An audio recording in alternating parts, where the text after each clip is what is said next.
बड़े मेरे लोग मायूस, अंदर से हमारे कारकुन, कि आपने क्यों नहीं वहाँ जाके, क्यों नहीं वहाँ बैठ गए। मैं आपको यकीन दिलाता हूँ कि मैं वो आदमी हूँ जो कि 126 दिन धरने में बैठा हूँ।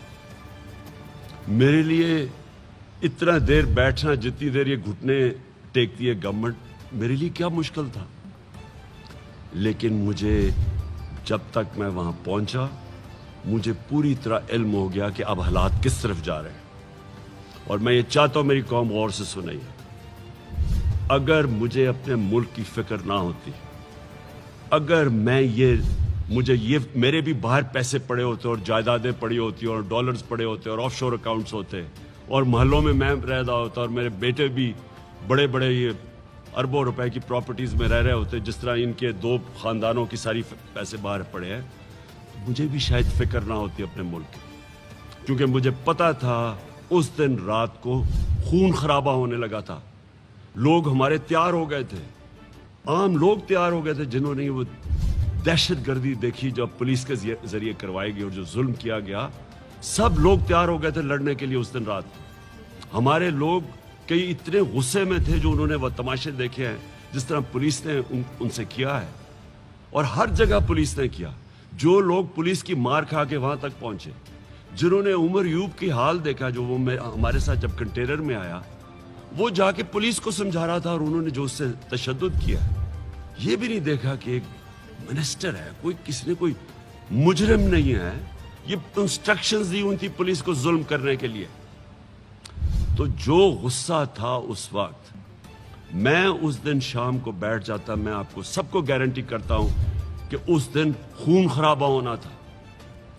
हमारी पुलिस के खिलाफ नफरतें बढ़ चुकी थी, मजीद और बढ़नी थी। लेकिन पुलिस भी अपनी है, पुलिस के आम लोग, पुलिस वालों का कसूर नहीं है।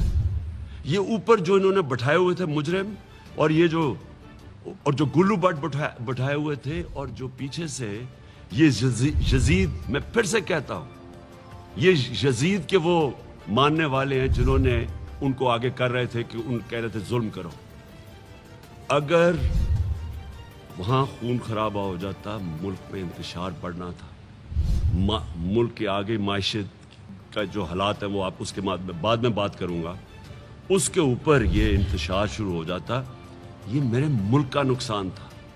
इसको कोई ये ना समझे कि कोई हमारी एक कमजोरी थी, और ये भी कोई ना समझे कोई डील हुई। ये भी जी मैं बातें सुन रहा हूं क्योंकि कोई एस्टेब्लिशमेंट से डील हुई है, मेरी कोई किसी से डील नहीं हुई। मैंने सिर्फ तब ये सोचा कि मेरे मुल्क को नुकसान होगा, नफरतें बढ़ेंगी, इदारों के बीच में और अवाम और इदारों के बीच में फासले बढ़ेंगे। ये हमारे मुल्क को नुकसान है, दुश्मनों का फायदा है। ये सिर्फ एक चीज थी जिसने मुझे रोका वहां बैठने से। और मैं ये वाजे कर दूं कि अगर किसी का ख्याल है, ये इनको खुशफहमी है कि हम अब आराम से कोई इनसे नेगोशिएट करेंगे और इसको तस्लीम कर लेंगे, इस इंपोर्टेड हुकूमत को तस्लीम कर लेंगे, किसी कोई गलत फहमी में ना रहे।